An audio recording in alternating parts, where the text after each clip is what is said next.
Bismillahirrahmanirrahim. Inna Allah ya'murukum an tu'addul amanati ila ahliha wa idha hakamtum bainan nasi an tahkumu bil 'adl. Inna Allah ni'imma ya'idukum bih. Inna Allah kana sami'an basira.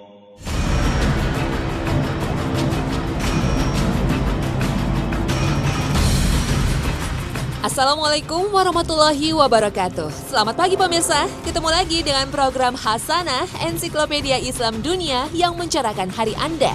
Setelah proses pengadilan dan dinyatakan bersalah, maka pemberian maaf adalah salah satu bentuk bijak dan besarnya kelapangan hati.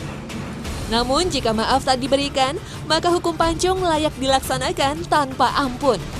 Itulah hukuman yang adil yang tertera dalam hukum Islam. Pemirsa Hasanah, inilah prinsip keadilan dalam Islam.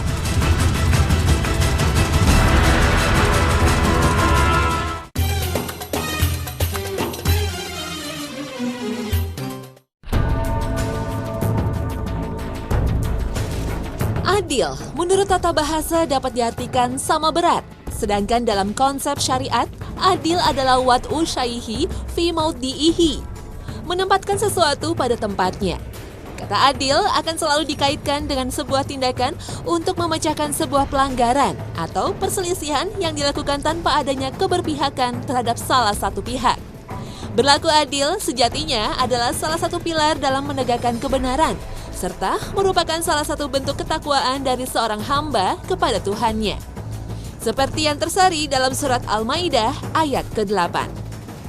Ya ayyuhalladzina amanu kunu qawwamina lillahi syuhada'a bil qist wa la yajrimannakum syana'anu qawmin 'ala alla ta'dilu i'dilu huwa aqrabu littaqwa wattaqullah innallaha khabirun bima ta'malun. Kebenaran adalah sebuah prinsip dasar yang dibutuhkan untuk membangun kenyamanan hidup manusia sebagai makhluk sosial. Dan tiadalah lagi yang menyangkal bahwa kebenaran hanya akan bisa didapatkan dengan perilaku jujur. Kejujuran juga merupakan salah satu elemen dalam membina mahligai rumah tangga. Tidaklah mungkin kita memutuskan untuk berumah tangga dengan pembohong yang senantiasa menghancurkan kepercayaan kita. Selain itu, kejujuran adalah sebuah nilai yang didambakan oleh seluruh umat manusia kepada sosok pemimpin. Jika diibaratkan, pemimpin yang menanamkan kejujuran dalam jiwanya akan selalu memperjuangkan kebenaran dalam setiap tindakannya dan akan membuahkan sebuah keputusan yang adil. Hanya pemimpin yang adil yang akan menelurkan sebuah prestasi besar yang berupa kebajikan dan mensejahterakan kelompok yang berada di bawah naungannya. Sejarah telah membuktikan bahwasannya kehidupan masyarakat di kota Madinah dalam kurun waktu 622 hingga 632 Masehi adalah salah satu bentuk peradaban yang sempurna. Mengapa hal ini dapat terjadi? Jawabannya adalah di masa ini, umat manusia penghuni Madinah dipimpin oleh Nabi Muhammad SAW, seorang yang jujur, yang terpercaya, yang bergelar Al-Amin. Keteladanan hidup Rasulullah sebagai pribadi yang jujur dan adil telah tersirat dalam Al-Quran surat Al-Ahzab ayat ke-21. لقد كان لكم في رسول الله أسوة حسنة لمن كان يرجو الله واليوم الآخر وذكر الله كثيرا. Sadaqallahu azim. Maha benar Allah dengan segala firman-Nya. Sedangkan dalam sebuah hadis sahih disebutkan, innama buitsu liutamima solihal akhlak. Sesungguhnya aku diutus ke dunia ini untuk membereskan akhlak umat manusia. Salah satu gelar manusia adalah Zun Politikun atau Homo Politikun. Dalam bahasa sederhana, kedua kalimat Latin tersebut berarti manusia adalah makhluk sosial. Konsep dasar bahwa manusia adalah makhluk sosial dikemukakan oleh Aristoteles. Menurut sang filosof, manusia sejatinya membutuhkan kehadiran manusia lain untuk menunjang hidup. Tetapi dalam konsep berhubungan antar sesama atau hablum minanas diperlukan sebuah peraturan atau sistem. Peraturan dalam sistem sosial ini diperlukan untuk membatasi dan menjamin keselarasan hidup di antara sesama umat manusia. Peraturan dalam sistem sosial yang sifatnya tertulis dan jelas tindakannya apabila terhadap yang melanggarnya dikenal dengan nama hukum. Dalam sistem bernegara, hukum tertinggi di Indonesia adalah Undang-Undang Dasar 1945 dan Pancasila. Sedangkan peraturan yang tak tertulis, namun nilai-nilainya dianut oleh sebagian besar masyarakat disebut dengan norma. Salah satu bentuk pemberlakuan norma dalam kegiatan bermasyarakat adalah tata krama dan sopan santun. Hukum dan norma pada dasarnya ada dan tercipta untuk menghargai dan melindungi hak-hak dasar dari manusia. Dalam sebuah sistem sosial, penghargaan terhadap diri sendiri seharusnya dilandasi oleh penghargaan terhadap orang lain. Dan kebebasan individu akan dibatasi oleh kebebasan orang lain. Sebagaimana dalam sebuah kaidah hukum Islam disebutkan, hak kebebasan seorang manusia dibatasi oleh hak kebebasan orang lain. Baik hukum atau norma adalah produk dari pemikiran manusia, sehingga sampai kapanpun tidaklah ada kesempurnaan dan keadilan hakiki dalam memutuskan sebuah perkara. Ketidaksempurnaan tersebut bukanlah sebuah kelemahan dari umat manusia. Justru dari ketidaksempurnaan tersebut, manusia akan senantiasa sadar bahwa kesempurnaan hukum mutlak menjadi kuasa Allah Sang Maha Adil dan Maha Bijaksana. Seperti yang tersari dalam surat Ali Imran ayat ke-18. Syahidallahu annahu la ilaha illa huwa wal malaikatu wa ulul ilmi qa'iman bil qist. La ilaha illa huwal azizul hakim.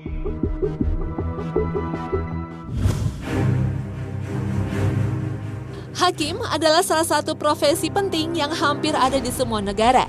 Kehadiran hakim berdasar atas kebutuhan untuk menjadi pemutus perkara dan sengketa. Hakim sejatinya memiliki posisi yang mulia. Ketokan palu hakimlah yang akan menentukan hukuman yang pantas diterima oleh pihak yang bersalah. Hakim jika dikaji dalam bahasa Arab maka akan berarti bijaksana. Sehingga bisa diartikan dalam menjalankan profesinya, hakim tak hanya dituntut memutuskan perkara dengan adil, namun juga bijaksana. Dalam sabdanya, Rasulullah SAW mengkategorikan hakim dalam 3 kelompok berdasarkan pengetahuan dan keputusan yang dibuatnya. Kelompok pertama adalah hakim yang berpengetahuan dan adil dalam memutuskan perkara. Seorang hakim yang berilmu sehingga adil dalam memutuskan perkara akan mendapatkan ganjaran surga di akhirat nanti. Sedangkan kelompok kedua adalah hakim yang berpengetahuan tetapi zalim dalam membuat keputusan. Sedangkan kelompok yang ketiga adalah hakim yang bodoh sehingga membuatnya zalim dalam perkara. Dan dalam sabdanya, kedua kelompok hakim ini akan masuk neraka. Nauzubillah min zalik. Sehingga jelaslah sudah, hakim sejatinya bukan hanya sebuah profesi duniawi, namun juga memiliki dampak terhadap kehidupan di hari akhir kelak. Hal ini telah ditegaskan dalam hadis yang diriwayatkan oleh Abu Naim dan Ad-Dailami. Lidah seorang hakim berada di antara 2 bara api, sehingga dia menuju surga atau neraka.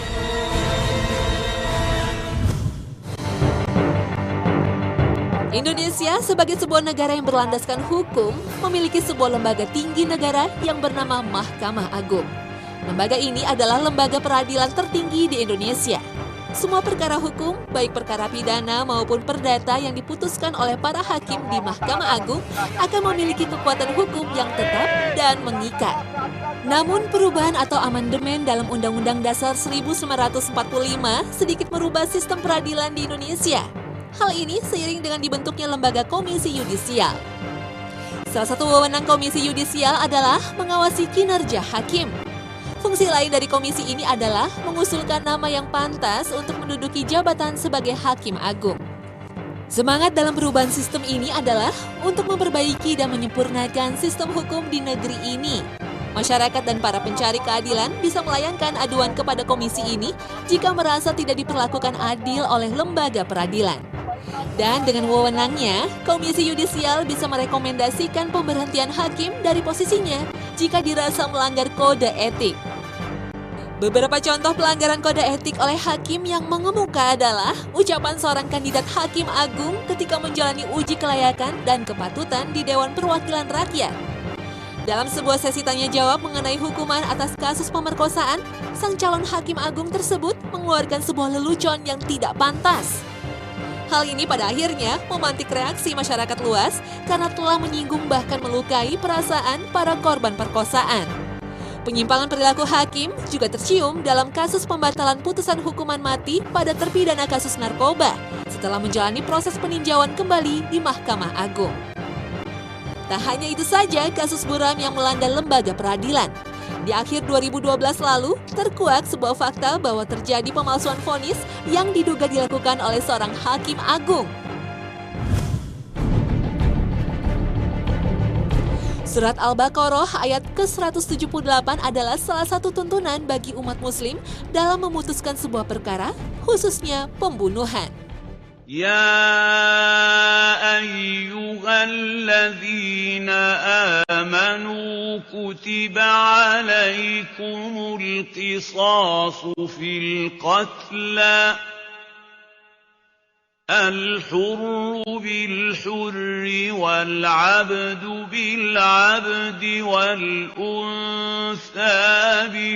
بالأنثى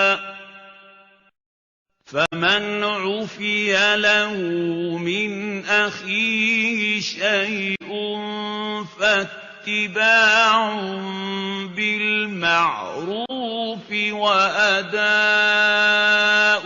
إليه بإحسان ذلك تخفيف من ربكم ورحمة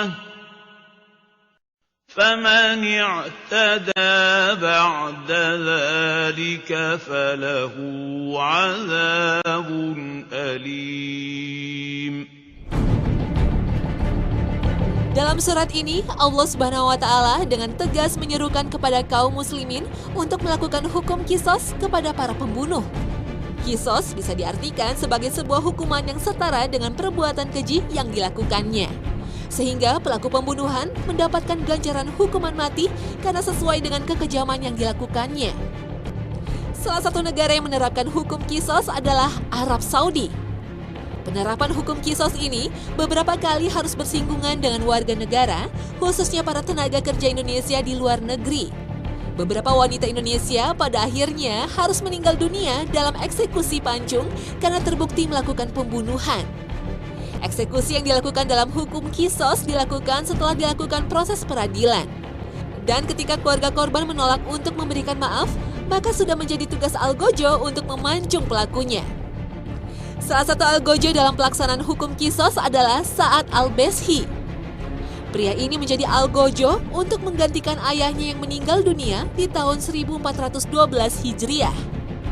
Hunusan pedangnya telah memenggal ratusan kepala pelaku pembunuhan yang telah terbukti dalam peradilan.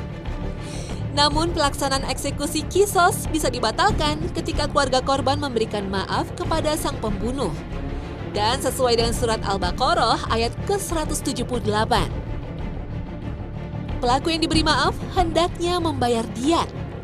Terbukanya pintu maaf dari keluarga inilah yang pada akhirnya meloloskan beberapa warga negara Indonesia dari ayunan pedang algojo. Sebuah kisah di mana korban memberikan maaf terhadap orang yang telah mencelakainya terjadi di Republik Islam Iran. Ameneh Bahrami adalah salah satu wanita yang harus menderita cacat seumur hidup karena serangan Majid Mofahedi. Penolakan pinangan yang dilakukan wanita kelahiran tahun 1978 ini pada akhirnya dibalas siraman zat asam di mukanya. Akibatnya, kedua matanya mengalami kebutaan dan harus menjalani hingga 17 operasi demi menyelamatkan nyawanya. Sesuai hukum Qisas yang berlaku di negara para mullah, maka diputuskan untuk menghukum pelaku dengan cara menyiramkan zat asam ke mukanya yang setimpal dengan perbuatannya. Namun pada akhirnya menjelang eksekusi, Ameneh Bahrami memutuskan untuk memberikan maaf kepada pelaku. Inilah salah satu hikmah terbesar dari pelaksanaan hukum Qisas. Pelaksanaan hukuman yang setimpal atas perbuatan seseorang adalah salah satu bentuk prinsip keadilan. Tetapi jika pada akhirnya korban ataupun keluarga dengan besar hati memaafkan kesalahan dan kekejian yang telah diperbuat, maka dengan segera hukuman akan dibatalkan. Pemberian maaf adalah salah satu bentuk besarnya kelapangan hati. Dan seseorang yang mendapatkan pintu maaf, terlebih jika telah melakukan sebuah perbuatan keji terhadap seseorang, pastilah akan dihantui rasa penyesalan seumur hidupnya. Dan pada akhirnya penyesalan mendalam tersebut akan mencegahnya mengulangi perbuatan yang sama di kemudian hari. Di sisi lain, eksekusi dalam hukum Qisas akan membuat sebuah efek jera yang dahsyat kepada seluruh lapisan masyarakat. Inilah inti dari adanya sebuah eksekusi dan ganjaran, yaitu mencegah kejadian serupa terulang di kemudian hari. Di samping itu juga dalam hukum Qisas, selain ada efek jera, ada juga nilai positif untuk keberlangsungan hidup umat manusia, sebagaimana yang terdapat dalam surat Al-Baqarah ayat 179. Dan bagi kalian di dalam menegakkan hukum Qisas, ada sebuah jaminan kelangsungan hidup. Wahai orang-orang yang berakal, supaya kalian bertakwa. وَلَكُمْ فِي الْقِصَاصِ حَيَاةٌ يَا أُولِي الْأَلْبَابِ لَعَلَّكُمْ تَتَّقُونَ.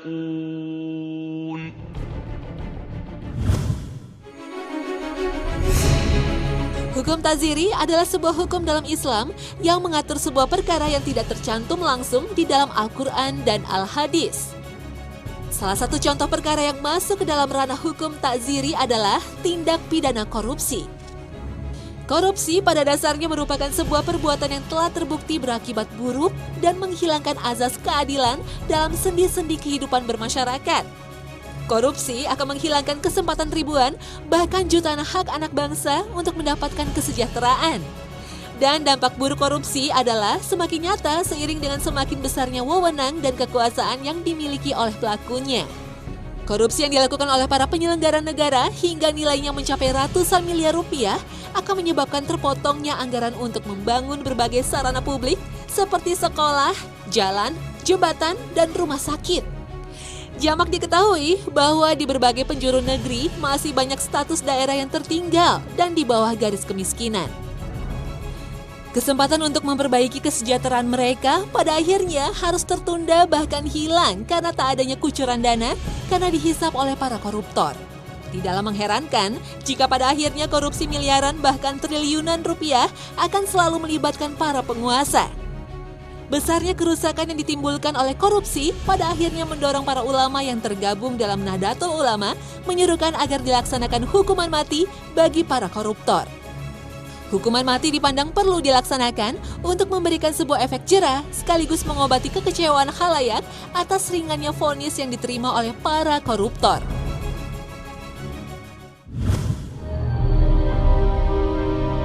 Proses persidangan sejatinya membutuhkan peran seorang saksi dalam menentukan sebuah putusan dan hukuman yang dijatuhkan pada terdakwa.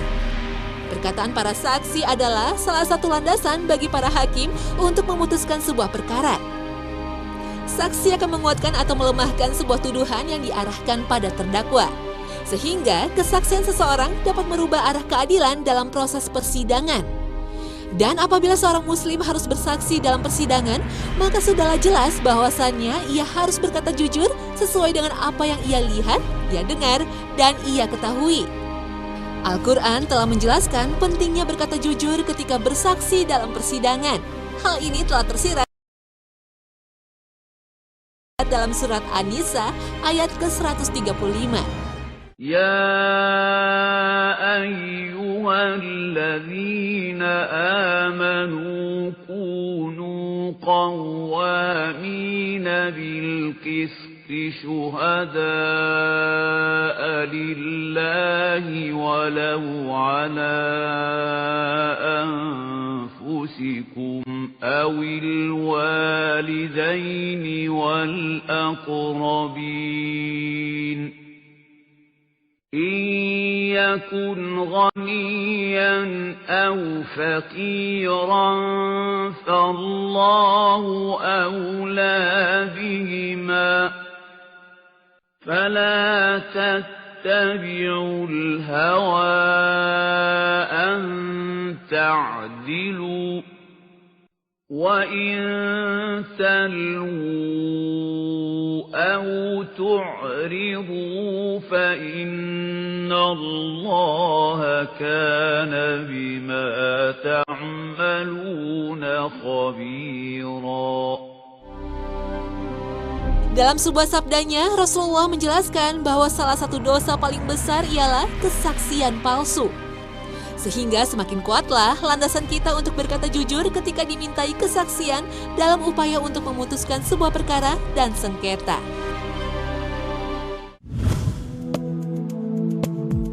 Provinsi Aceh yang terletak di ujung barat Pulau Sumatera adalah salah satu provinsi yang menerapkan sebagian besar syariat Islam sebagai peraturan perundang-undangan. Perundang-undangan lokal yang bernafaskan Islam tersebut dikenal dengan nama kanun. Kanun adalah peraturan yang berlaku untuk seluruh muslim yang bermukim di wilayah Aceh dan mengatur tentang ibadah, hukum keluarga, perdata, pidana, peradilan, sistem pendidikan, dakwah, syiar, dan pembelaan Islam. Gubernur beserta bupati dan wali kota mempunyai kewenangan untuk mengesahkan kanun dan memiliki aparat untuk menegakkannya, serta menindak penduduk Aceh yang melanggarnya. Aparat tersebut berada di bawah koordinasi Satuan Pamong Praja dan dikenal dengan nama Polisi Wilayatul Hisbah. Pelanggaran tersebut akan diproses oleh Mahkamah Syariah yang merupakan sebuah lembaga peradilan yang berada di bawah Mahkamah Agung. Penerapan syariat Islam di dalam provinsi dan kabupaten serta kota di Aceh tetap memperhatikan hak kaum non-muslim. Oleh karenanya, jika seorang non-muslim melakukan perbuatan melanggar hukum jinayah atau hukum pidana, ia dapat memilih diadili dengan perundangan umum dan Kitab Undang-Undang Hukum Pidana KUHP atau secara sukarela diadili sesuai dengan kanun. Belakangan ini, sebuah rancangan kanun yang mengatur sikap seorang wanita dalam mengendarai kendaraan bermotor memantik reaksi yang beragam dari berbagai lapisan masyarakat. Perbedaan ini, jika disikapi secara mendasar, terletak pada aspek legalisasi sebuah norma menjadi sebuah produk hukum formal. Tata cara dan sopan santun pada dasarnya adalah sebuah norma yang pelaksanaannya tergantung pada pola pikir sebagian besar masyarakat. Adanya upaya untuk mengatur perilaku seorang wanita dalam berkendara bisa diartikan sebagai sebuah pemecahan atas keresahan karena pergeseran nilai kesopanan dan kepantasan dalam berperilaku di tempat umum. Namun, ada baiknya perancangan peraturan perundangan memilah perkara-perkara yang wajib diatur dalam perundangan dan mana yang tetap menjadi sebuah norma tak tertulis yang dipegang teguh oleh masyarakat. Masyarakat madani dengan tingkat keadilan yang tinggi tentu menjadi dambaan seluruh insan di dunia. Namun, tidak mudah menjadi adil. Tidak mudah pula menempatkan sebuah masalah pada porsinya. Namun, bila ada upaya bersih yang didorong oleh semangat tunduk kepada Allah, maka peradaban madani itu sudah dekat. Wallahu a'lam bishawab. Nah pemirsa, inilah akhir kebersamaan kita dalam Hasanah pagi ini. Saksikan selalu Hasanah setiap hari Senin hingga Jumat pukul 5.30 pagi waktu Indonesia Barat. Terima kasih atas perhatian Anda dan wassalamualaikum warahmatullahi wabarakatuh.